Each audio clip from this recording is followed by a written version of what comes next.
আমি মনে করি যে সামাজিক যোগাযোগ মাধ্যমগুলো এই বিভেদ এবং ভয়াবহ অবস্থাকে উস্কে দিচ্ছে। দেখুন, এত এত ফেক আইডি খোলা হয়েছে যে একটা আইডি থেকে এক পক্ষকে বিদ্ধ করা হচ্ছে, আরেক আইডি থেকে আরেক পক্ষের চরিত্র হনন করা হচ্ছে।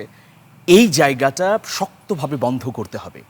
অশ্লীলতা বা কাউকে আক্রমণ করা, মর্যাদাহানি করা, এগুলো কখনো ভাষা হতে পারে না। আমি একটা শব্দ যোগ করি, এটি এখন আর সামাজিক যোগাযোগ মাধ্যম বলা যায় না, এটি অশ্লীল মাধ্যম হয়ে গেছে। এখন এই যে জায়গাটিতে আমাদের আইন শৃঙ্খলা, আমি আবারও ফিরে আসি সেই আইন শৃঙ্খলা রক্ষার কথা।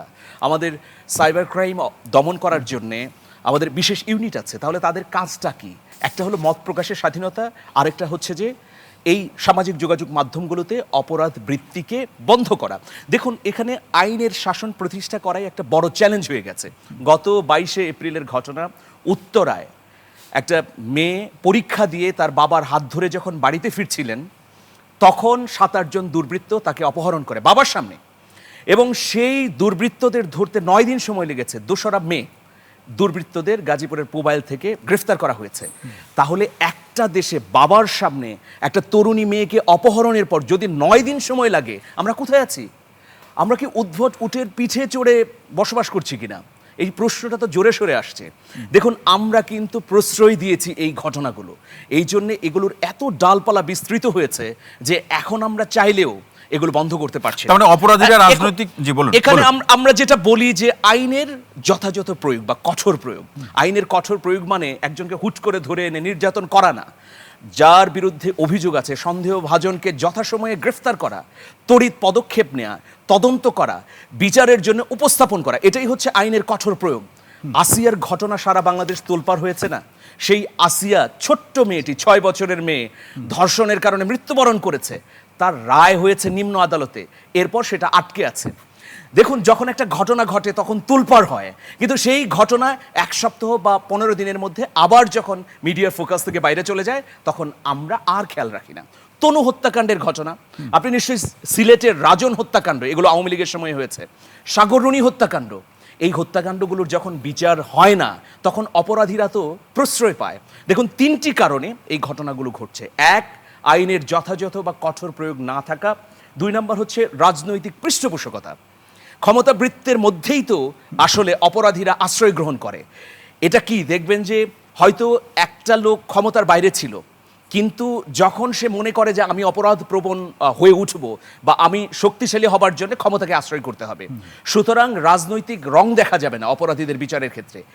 এই ট্রেন্ডটা সেটি না, দেখুন অপরাধীদের রাজনৈতিক রং কতটা দেখা হচ্ছে। এরপরে দেখুন যে মামলার দীর্ঘসূত্রিতা, হাজার হাজার মামলা কোর্টে ঝুলছে, সেগুলোর নিষ্পত্তি হবার কোনো ধরনের আভাস আমরা দেখছি না। ফলে কি হয়েছে? অপরাধী তো জামিন নিয়ে বেরিয়ে যাচ্ছে। দেখুন, এখানে ইন্টারেস্টিং বিষয় হচ্ছে যে আমরা প্রাতিষ্ঠানিকভাবে আমাদের সুশীল সমাজের একটা অংশ অপরাধকে আবার প্রশ্রয় দিচ্ছি। কিভাবে? গত 3-4 দিন আগে চর্চা নামে একটা অনলাইন প্ল্যাটফর্মে সাবির মুস্তফা, তিনি বিবিসির সাংবাদিক, ইন্টারভিউ দিয়ে বললেন শাপলায় কোনো গণহত্যা হয়নি। কি ধরনের ন্যাক্কারজনক মিথ্যাচার! অথচ 2013 সালের 5ই মে আমি সকাল থেকে রাত পর্যন্ত সেখানে লাইভ করছি। কি ঘটেছে, কি হয়েছে, এই যেখানে সাইদ খান আছেন, যারা আমরা সেখানে কর্মরত ছিলাম, তাদের কাছ থেকে তো ভাষ্য নিতে হবে। সাবির মুস্তফা তো সেখানে ছিলেন না, তিনি জুনায়েদ বাবুনগরীর কথা বললেন যে জুনায়েদ বাবুনগরী তিনি বলেছেন যে কোনো হত্যাকাণ্ড হয়নি। জুনায়েদ বাবুনগরী কি ওই স্পটে ছিলেন? তখন তো ছিলেন না। আর তিনি কি তাৎক্ষণিকভাবে কি বলবেন? সেই সময়ে তার যে ইন্টারভিউ করা হয়েছে, অধিকারের রিপোর্ট নিয়ে সাবির মুস্তফা কথা বলেছে। আমি মনে করি সাবির মুস্তফার এই স্টেটমেন্ট সম্পূর্ণভাবে আমাদের জাতির উপর একটা মনস্তাত্ত্বিক আঘাত, এবং এটা একটা বুদ্ধিবৃত্তিক দীনতা যে তিনি এভাবে একজন প্রথিতযশা সাংবাদিক হবার পরেও সত্যকে ঢেকে দিলেন। তো আমরা কি দেখছি যে বাছাইকৃত ঘটনার উপর আমরা নিন্দা জানাই যে এইটা আমার পক্ষে যাচ্ছে বলে এটার আমি আমার বিপক্ষে যাচ্ছে, এজন্য আমি নিন্দা করছি। আমি একটা ঘটনা দিয়ে শেষ করি। দেখুন, আজকে শিক্ষাঙ্গনে অস্থিরতা কখন থেকে শুরু হয়েছে? এদেশে প্রথম গুম হন কে? জহির রায়হান। এদেশে ক্রস ফায়ারে নিহত হয়েছেন কে? সিরাজ শিকদার। 1978 সালের 26শে অক্টোবর প্রেসিডেন্ট জিয়াউর রহমান যখন ঢাকা বিশ্ববিদ্যালয়ে গিয়েছিলেন, তখন জাসদ ছাত্রলীগ এবং বাংলাদেশ ছাত্রলীগের সদস্যরা ভয়াবহ মব সৃষ্টি করেছিল।